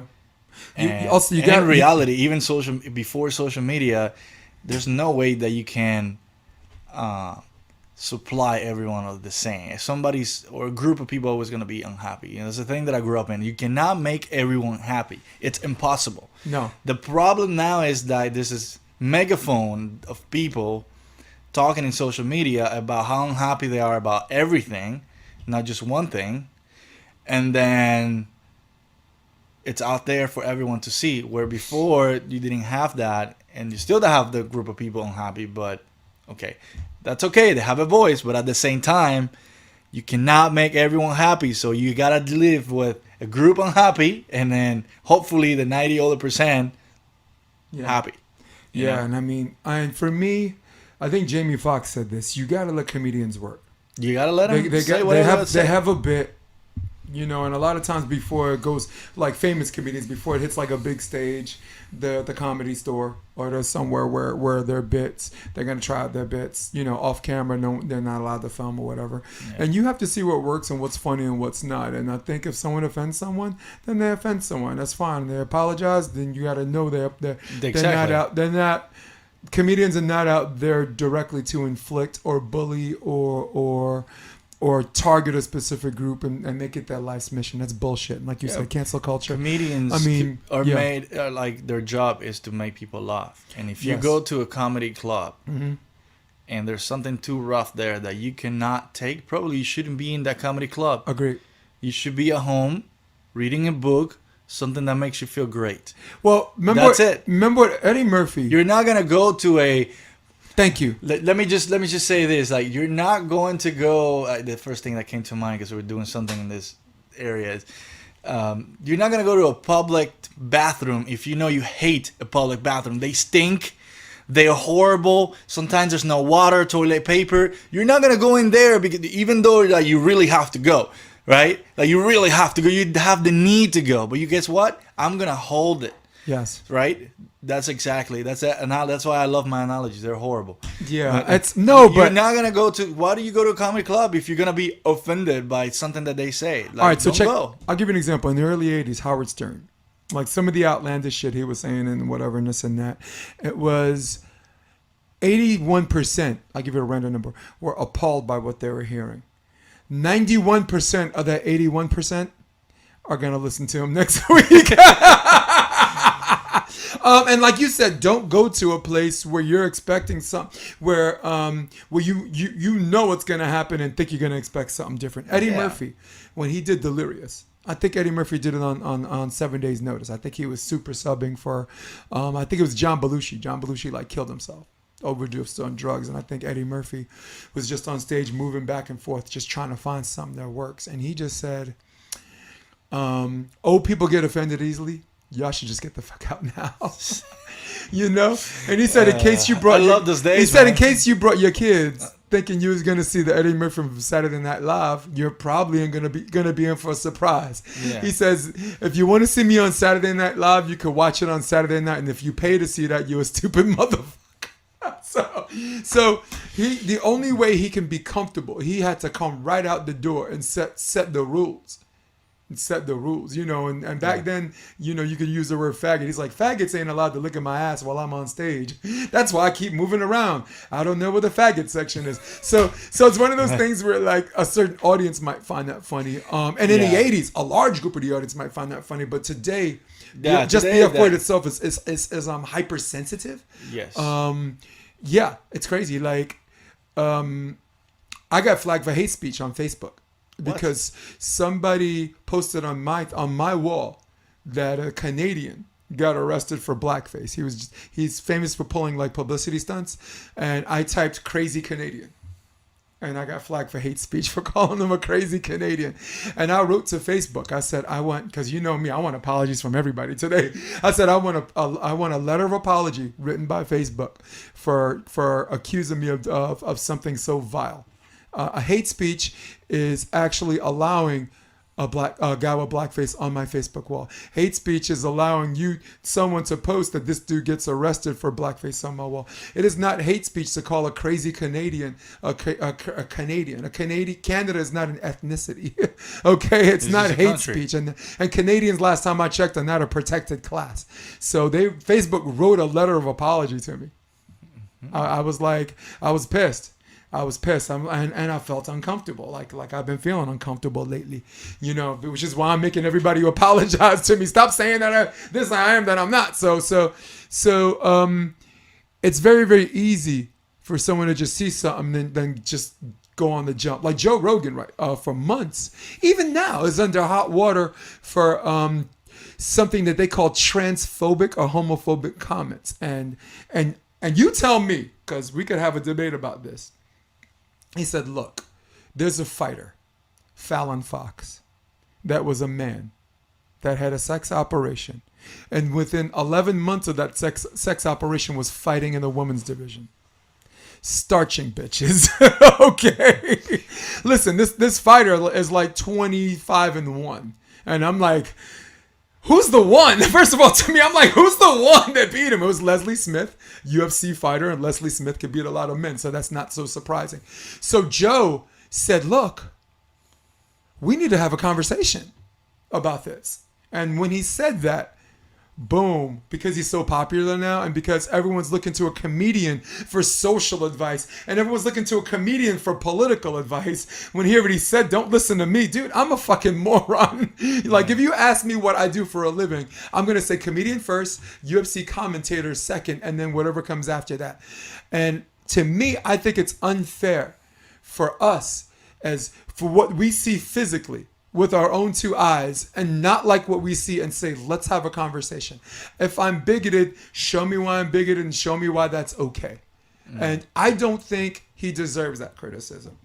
I want you to picture in your head a guy that has a sex operation, turns into a woman. And usually, like the hormonal balance thing usually takes 1 to 3 years. I did my homework on that. Takes 1 to 3 years. Within 11 months, is fighting in the women's division, cutting weight to 135, and just the issue here starching is not, chicks. the issue here is that him or any of us is opposing to the sex. That will be the homophobic or any other negative like thing. transphobic. We're not opposing, or nobody's opposing to the guy now being a girl. Nobody's saying don't do it or hating. We're talking about just, or what you're talking about is just, let's have a conversation. Well, you can't let's not have have a conversation about a person that used to be a guy with the features of a man fighting in a like, you know, why? So why it's then you know, the saying that men sometimes or most times are stronger than women. Like, would you put a guy to fight against a woman? That's why they're divisions of, you know, men, that's the male division and the female division. If you ask me, I don't think it's correct, but that's for them to decide. Again, men and women are built differently, and that is why there are divisions there. But at the same time, they make the decision. We don't make the decision. I think the ones that agree with Joe the most are female fighters. Of course, if they're getting beat, they're getting beat by a person they don't think is fair. Right. Because they were not born a woman, right? Yeah, Again, he wasn't. He wasn't speaking for the privileged white male. He was speaking for female fighters. Yeah, exactly. I think one girl got her face broken, one got her orbital bone broken. The most unhappy people will be the fighters that get beat or they have a fight coming up with this person. Yeah. Okay, so I mean, look, you got female fighters like Amanda Nunes, like that will fight you tomorrow, and if she gets beat up, she's good with that. Yeah. You know what I'm saying? So there are special outliers that I'll cite them, but we can't use that as an example for every female fighter. Yeah. So I don't think it's phobic, because phobic in the classic sense of the word is you have a fear of what you don't understand. Joe's not afraid. He does. It's not. It's his. This. I mean, phobia is about a fear of what you don't understand, and so I think. So now, first of all, they're misusing the definition. They're mischaracterizing it. Yeah. You and I, we're having this conversation. We're not scared of transgender people. We're not against it. No, if you have the decision and you have the funds to do it, do it. But when it comes to sports, which is our thing, Is there a right way to do this? That's all Joe was saying. I mean, let's have a conversation. Let's just put the analogy into volleyball. If you have a 6'7" guy who decides tomorrow that wants to become a woman, we're not going to say, hey, don't do it.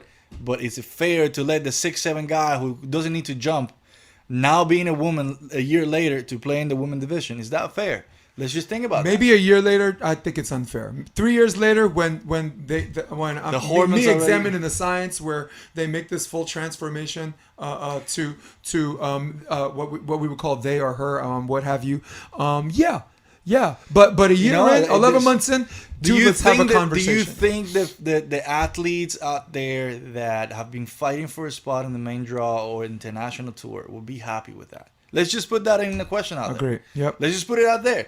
Yep. And then the people will, when they get a perspective that they will understand that affects them, then I think people understand more. Those out there commenting on those things probably because none of the things affect them.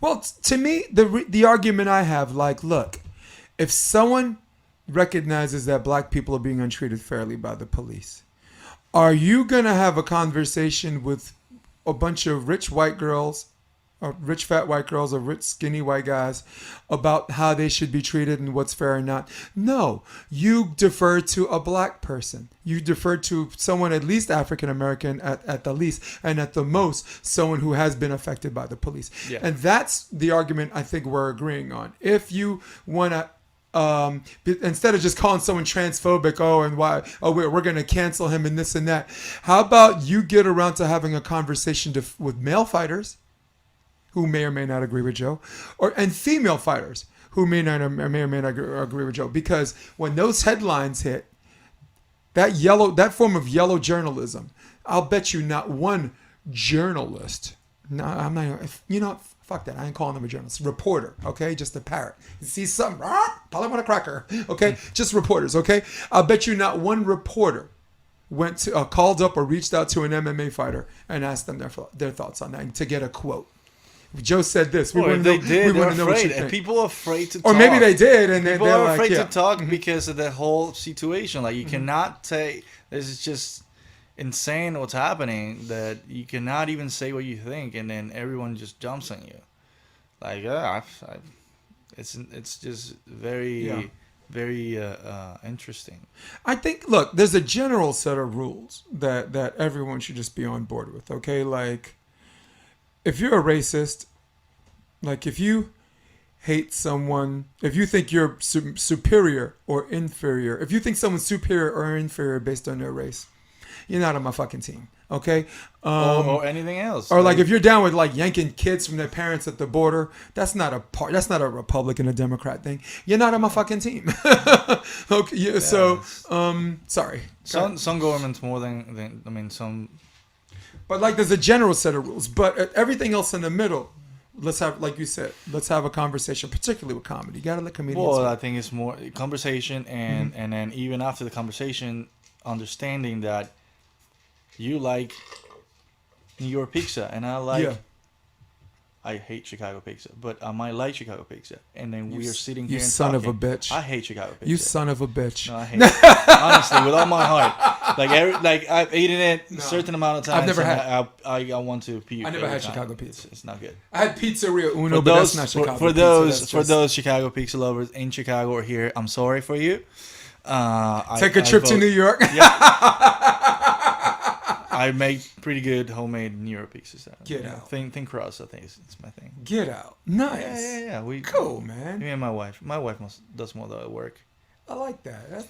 That's freaking awesome. Yeah, but going into that is we're gonna like different things, and the craziness now is turning it to a new level where people do not agree with others, and they just decide that I don't like you because I disagree. Which, I mean, it's things that back in the time used to happen, but it's lazy. Yeah, like people don't even open themselves to have a conversation. Yeah, the argument. Yeah, I mean, I have a social media wall, whatever, under my name, and basically I set a rule, just one general rule that's worked so far. If you want to have a discussion, you want to have an argument, make sure you attack the argument and not the person's character. And I've actually threatened, I'm gonna delete your comments if you call someone a name. So I have a post. It's 150 comments, and now we're having a conversation. I post something else, maybe about the VP debate or this or that, and now people are having honest. Do you honestly think that Trump's going to lose this? So now there's a little bit of passive aggressive going on, but that comes with just sticking to your argument. It hasn't gotten to personal where you calling someone stupid and this and that. And now I've actually created this thing just on Facebook, just this platform where everybody where people who have like you said, creative differences can come and talk. And I'm not talking about people who are so far gone to the left or so far gone to the right where they're shutting their eyes and they're shutting their ears and they don't want to hear nothing. Those are the people those are the comments you just skip, because those people who are way this way and way this way are trying to make you believe that the people who are in the middle are this small number of people. And it's the biggest lie in social structure and in politics and in our ways as human beings in everyday life. The people in the middle are not the smallest number. The people in the middle are the biggest number. The majority, yeah. 41%. I'll say 41%. 41? Well, registered independents. Let's just independents. Say. I mean, if you're just talking about political parties, the swing vote, you mean? Yeah, but like people who are not registered as a Democrat or Republican in this country, the lowest number is 39% that I saw, and the highest number is 42%. So, if you consider how that pie sliced up with the other two, unless there's a significant skewing, that's the majority. Yeah, I get you. So, if that's just people who are registered, can you imagine Republicans who don't like Trump? Can you imagine Democrats who are thinking, oh, Biden's coming into November on a dementia drumstick? What that does is bring more people to the middle, and these people are being gaslighted into silence, because, like you said, they'd rather not say anything at all than try to say something, just have a conversation and just get bunched up on by people so far this way and far that way. They stick together, Oz. They stick together to make themselves look like there's more of them than you. Yeah. You know, and that's the biggest lie in the United States of America right now. The people in the middle are the minority. Well, I mean, it is crazy times. I don't even want to talk politics. I never. Me understood. neither. I don't understand. I don't understand it very much. Before Obama, I stayed out of it in Cuba because obvious reasons, and I try to stay out of it here too because it's insane. But either way that you go is just like you're never gonna be right. So look at our circles. Look at our volleyball circles. We're all decent. Everyone we know, and some I know are left and some are right. These are not. Someone's not less a decent human being because they don't see their politics my way. Before I even knew who they voted for, I thought they were good people. And that's where everyone needs to chill. You see people on Facebook calling you, like you said, get in person calling you names like, I don't want to be your friend because if you vote for Trump or whatever, if you vote for this person, it's like, gosh, like you really want to have a fight over someone you never met before in your life. Someone that wouldn't piss on you if you caught fire. Let's be real. Politics is the dirtiest business in the world. They're loving us right now. And then you can there's people on social media and in person arguing and going to the rallies and having these people confronting against each other, and then goes the same people that are putting against this other people against each other. They're going and making deals, sitting and drinking some whiskey and it's like wrestling. Jesse Ventura said that. He says, I was such a good politician because politics is like wrestling. We pretend to hate each other. He says they pretend to hate each other on stage for the nation to see. And then when the cameras are away. The things that people don't understand is that they need each other. Yep. For passing bills, for passing things. Yep. And when you need each other, you cannot really step on the other person. You will talk crap. It's kind of like being on the court. Let's just put that analogy. Yeah, if you're in a tournament, someone reffing your game. If you're on the other side, I want to just eliminate you. But when we're outside of the court, and the game's over. Let's have a drink. Yeah. So or someone reffing my game in pool. I'm like, dude, I gotta play you later on. Why don't you be a little bit nicer? You don't want to give me no extra, Yeah, but I mean, motivation. Again, it's just dirty, and I prefer not to even think about it. Yeah, we ain't got. I don't watch. I watch zero news. Zero news. I'm too. I become sick from watching. I don't watch the news anymore, and it's because I become psychologically sick from it, and then later on I started to become a little bit physically sick, and some of my immune system The extent of me having the flu is I cough for like 2 hours and it's gone. I'm like the Wolverine, okay? Yeah. So for me to feel physically sick over something, again, over, let's say the two candidates are running, and I never met either one of them. Yeah. If I tell myself the truth, they probably don't care about me personally. They never met me either. You know, if I caught fire, they wouldn't throw water on me. If the, you know, yeah. So the last thing I heard, I saw it, and this is interesting. Where does all our campaign money go from? Like the donations. When I find out where that goes to, and I found like the legal loopholes, how like people get to keep. There's a legal loophole that allows a candidate to keep the money. I stopped watching the news. Wow. For those of you listening at home, and I sound like I'm talking too much, but now I just stumbled on important information because it ain't just about us; it's about people listening. Three things legally happen to your campaign money. One, it gets returned to you after the run is over. That's one option. Two, it gets funneled to another candidate who's running in the same political party. Mm-hmm. Three, it's kept in escrow for the same candidate's future run. But Congress passed a legal loophole about a decade ago called the Leadership PAC. And I'm not going to get into the details of it, but basically common denominator, it's a loophole that allows the candidate running to keep a chunk of if not all of the money. So, you know, if you believe in someone, you better believe. You better believe. Yeah, you better believe in that person. 'Cause they're never seeing that money. Not even your tax return. Oh man, shit. Oh, we did it. We done. Wait, you want to be done? Yeah, man. Anything you want to plug? Films or like your production? Any site you want to do before we bounce out of here? I'd rather keep it on the wraps. I don't like to promote too much. Right. We'll do the promotion later on the bigger scale. You know, we'll throw out a writing piece out there in the magazines or social media, whatever. But yep, you know, we've been doing this for actually close to 2 years, and nobody really knows about it. So nah, I don't really care. Like that's all. Yeah, nobody really knew. Like I tell people what I do. It's like really, yeah. I don't really expose that. I don't have to. Yeah, say it to everyone. So well. You know, I know you disappeared from volleyball a lot to do this, and I miss you. You know. Oh yeah. Again, it's a fun thing. I just want to stay in shape and compete. I want to compete, but at the same time, you know, family. Yeah. You got. And there are also some things you can do longer than play volleyball, right? Like what you're doing right now, you can do to the day you die until you have only 2 brain cells left. Unless you want to run for president. There's volleyball for a career in college. Yeah. There's volleyball for a career as a professional, and as you say, your chances at either male, female. Actually, the women volleyball, if you're decently good, you have a higher chance because that mix is it's kind of like choppy, right? There's players that there's always going to be more scholarships for female volleyball than men's volleyball is so competitive, but at the same time, there's zero money. No, even for college, like even Division I, they can only offer a maximum of 4.5 scholarships. No, I'm talking about like the professional guys. Zero money. Maybe the top 3. We all know this. Mm-hmm. Something that we'll constantly talk about. Top 3 make something.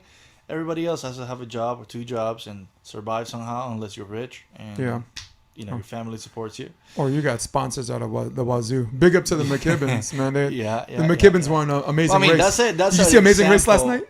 I didn't see it. I'll catch up later on that. But the example to do it right is the McKibbin brothers. But at the same time, that's just one.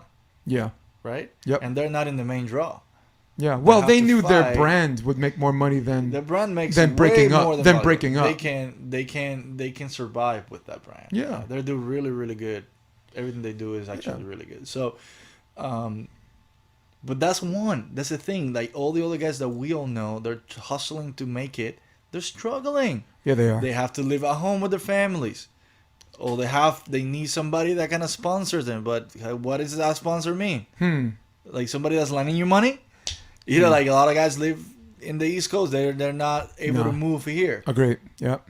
It's cheaper out there. It's so expensive. That's the other part. LA is like it's the Mecca, but at the same time, it's so expensive. Can you really keep up a full-time job with. No, you volleyball career. better find a sugar mommy or something. Yeah, I Dude, mean, you some better people be- did that. Yeah, I'm not gonna man. say any names, but Yeah, a lot of people thought I did that, you know. But the cool thing is, like, a lot of people also don't know I'm 50. They don't know I work. No, They don't I'm talking about young guys. No, of course. No, that's what I'm saying. Sugar mommies for young dudes, it's not for old dudes. Like, Oh, you yeah. know, I worked in a cardiology practice for 17 years before I even met my how could I say, my awesome girl, my life force. But hey guys, before we go, if you're not a millionaire by the time you're 40, make sure you're married to one. But okay? why wait to 40? Let's just do it at 30. Yeah, you got 10 years to squeeze out some puppies. Play the lottery. And that's how we're gonna end. All right, Oz might love you guys, but I had enough of you. Okay, for all of you at home, for all of you on your iPads, for all of you on your iPhones at Starbucks on the lunch line but want to listen to us, for all of you on your desktop who runs the world, old school. For Ozz Borges, I am Jason DeBiss. This is episode 58 of the Option Podcast, and we say, we're out. Come check out the Option Podcast on optionvb.com. It's also available on iTunes and Spotify and on YouTube under the NY Varsity Sports handle. You're going to love what you hear.